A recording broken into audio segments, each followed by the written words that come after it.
नमस्कार, बोल के लब आजाद है तेरे, मैं अभिसार शर्मा। क्या आप जानते हैं कि ऐसे वक्त जब देश भर में लॉकडाउन को खत्म करने की तैयारी की जा रही है, यह कोशिश की जा रही है कि किस तरह से मजदूरों को रोका जाए ताकि वो बिल्डर्स का काम कर सकें, जैसे कि कर्नाटक में हुआ। मजदूरों की मर्जी के बगैर वहां उनकी ट्रेन्स को कैंसिल कर दिया गया। बीएस येदियुरप्पा ने उनकी ट्रेन को कैंसिल कर दिया ताकि वो बिल्डर्स का काम कर सकें। एक ऐसे वक्त जब हम ये कर रहे हैं,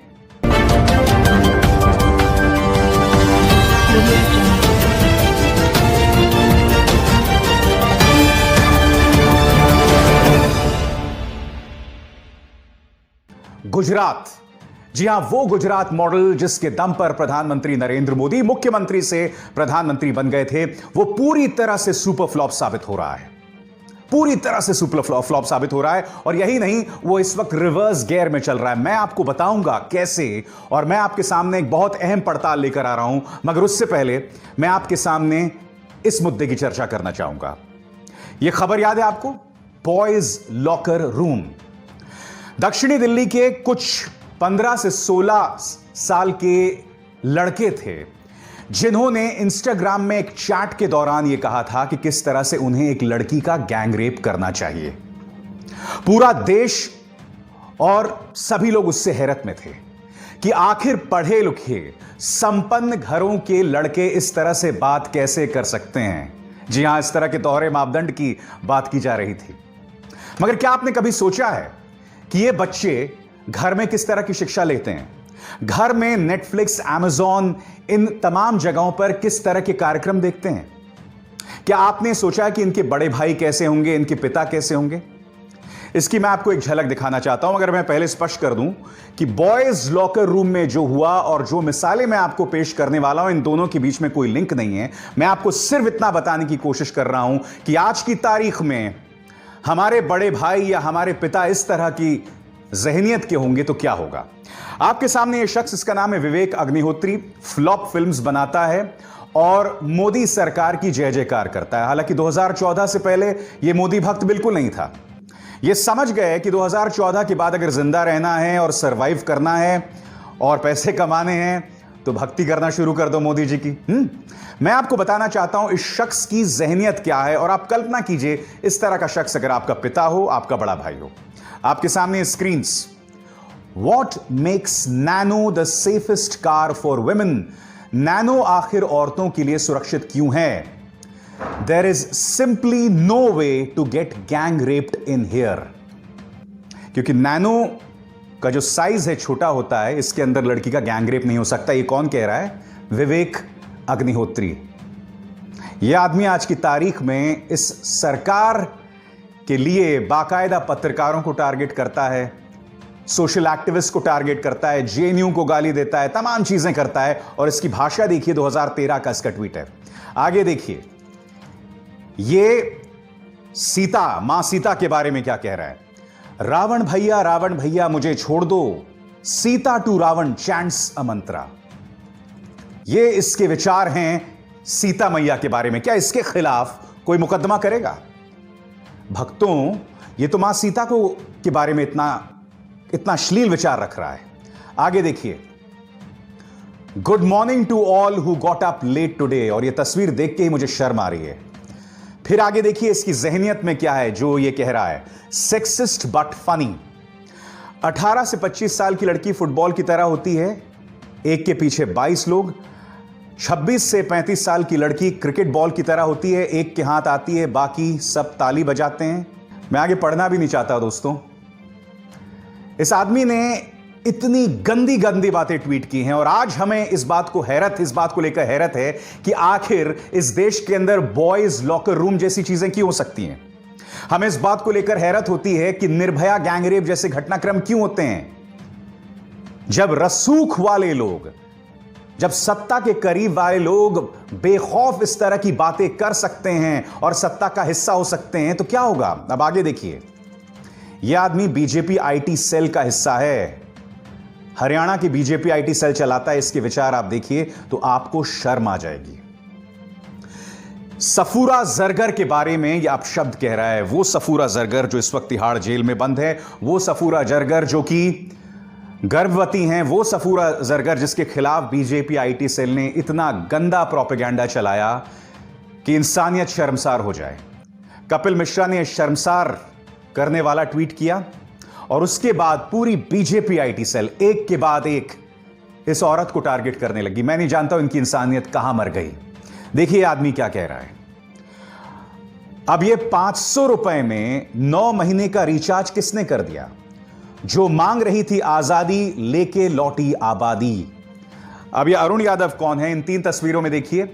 यहां इसे बीजेपी अध्यक्ष जेपी नड्डा का आशीर्वाद मिल रहा है, यहां पर इसे हरियाणा की मुख्यमंत्री मनोहर लाल खट्टर का आशीर्वाद मिल रहा है और यहां स्वयं प्रधानमंत्री नरेंद्र मोदी का आशीर्वाद मिल रहा है। इनके विचार देखिए।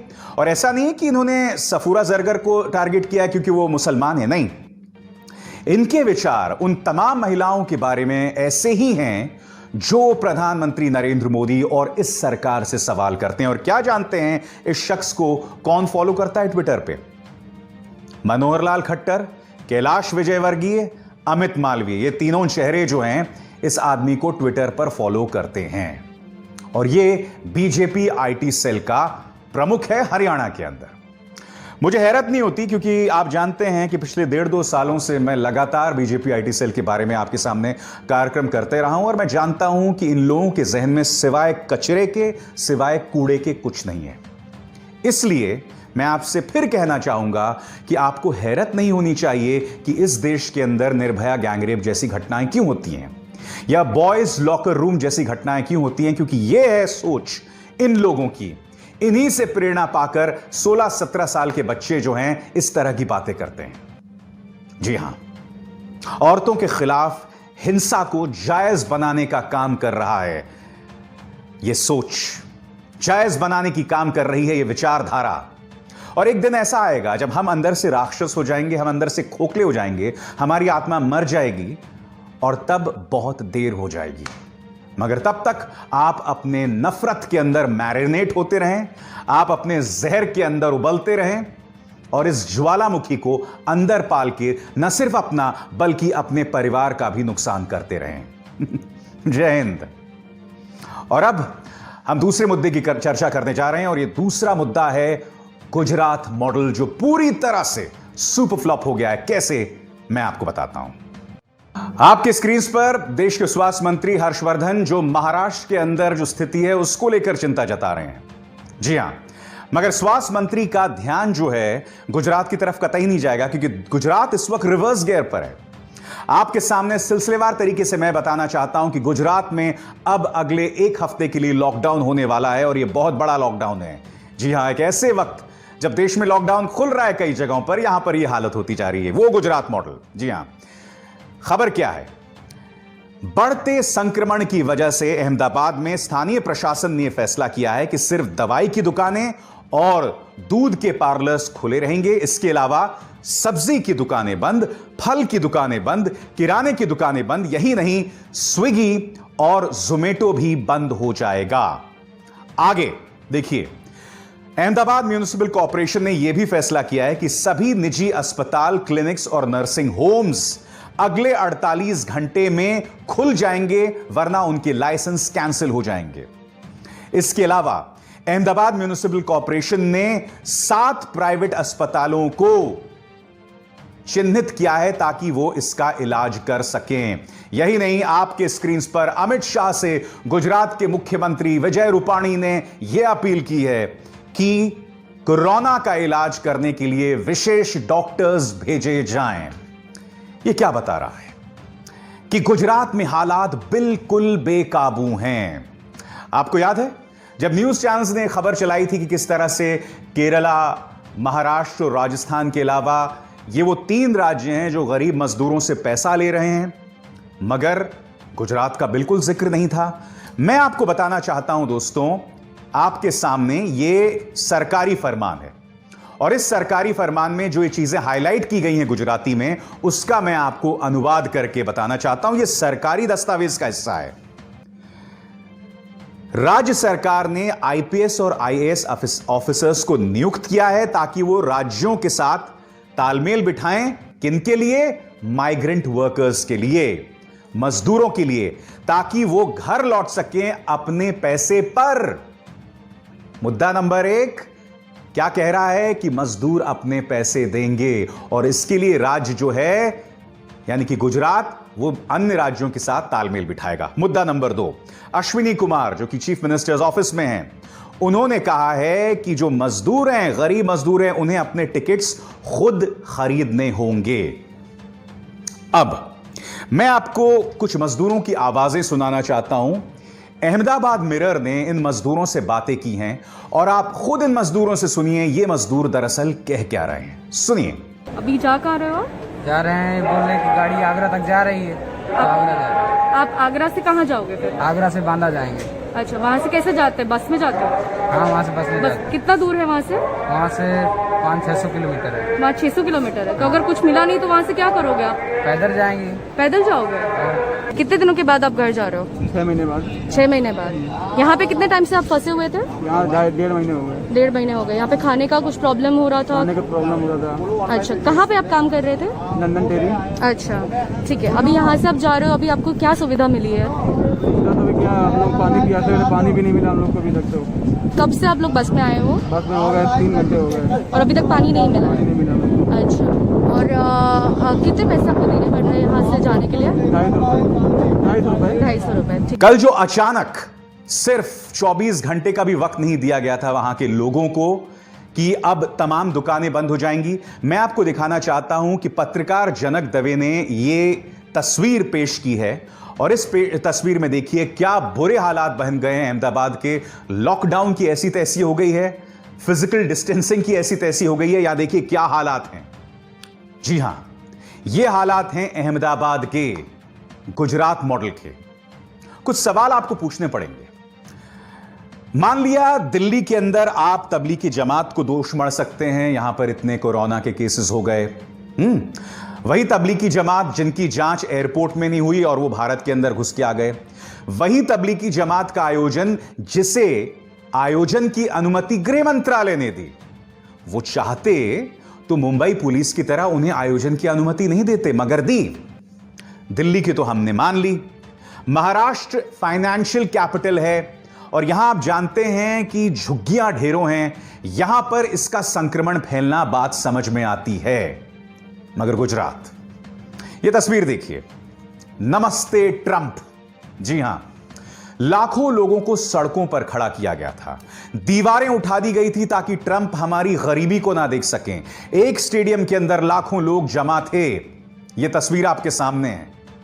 आज क्या यह हमें सवाल नहीं पूछना चाहिए कि अगर गुजरात की जनता इस दोजक का, इस नर्क का सामना कर रही है तो कहीं इसका जिम्मेदारी ये तो नहीं है? और देखिए यह घटना कब हुई थी? फरवरी में हुई थी, फरवरी के उत्तरार्ध में, दूसरे हिस्से में हुई थी फरवरी के। और भारत सरकार जो दावा करती है कि हमने कोरोना को लेकर उपाय जो हैं वो 15 जनवरी से शुरू कर दिए थे, तो मैं पूछना चाहता हूं भारत सरकार से कि आपने अहमदाबाद के अंदर ऐसा तमाशा क्यों किया? गुजरात में मृतकों की तादाद बढ़ती जा रही है, क्या यह सवाल नहीं पूछे जाने चाहिए कि आज गुजरात मॉडल पूरी तरह से फेल हो गया है? और उसकी वजह यह है कि आपने ट्रंप के स्वागत में यहां पर यह अश्लील ड्रामा किया था। जी हां, मैं अश्लील कह रहा हूं। मैं अश्लील इसलिए कह रहा हूं क्योंकि आज गुजरात उसका खामियाजा भुगत रहा है। गुजरात इस वक्त देश का दूसरा बड़ा राज्य है और सरकार का ध्यान किसकी तरफ है? महाराष्ट्र की तरफ है, पश्चिम बंगाल की तरफ है। यकीनन वहां स्थिति गंभीर है।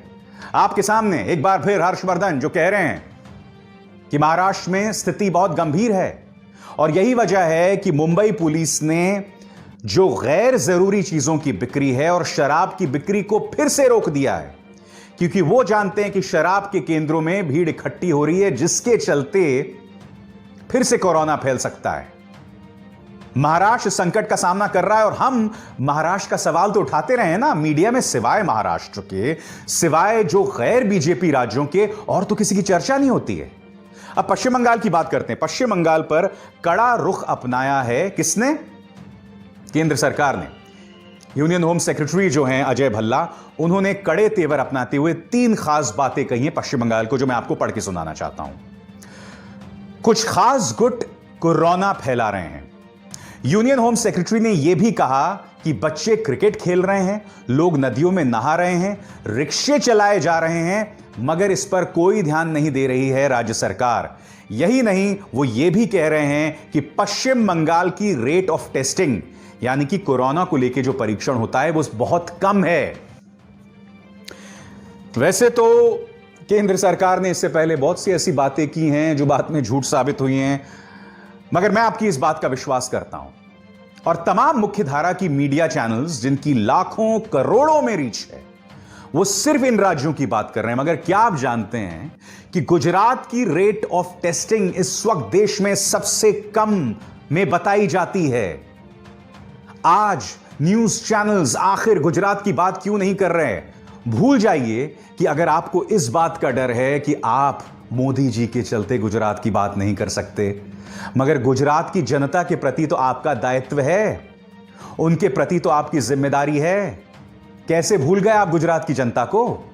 जिस गुजरात को पूरी तरह से मुख्यधारा की मीडिया ने भुला दिया है, उसकी एक और तस्वीर मैं आपको जाते जाते दिखलाना चाहूंगा। यह डीडी न्यूज गुजरात चला रहा है। पढ़ के सुनाऊंगा अंग्रेजी में, फिर उसका अनुवाद करूंगा। Gujarat government shares success story with Ministry of Ayush regarding 6,000 people in quarantine benefiting from Ayurvedic kadha. People who were in quarantine and drank kadha for the prescribed time tested negative for COVID-19. ये बताने की कोशिश कर रहे हैं कि आयुर्वेदिक काढ़ा पीने से जो लोग क्वारंटीन में थे वो कोविड को लेकर नकारात्मक पाए गए।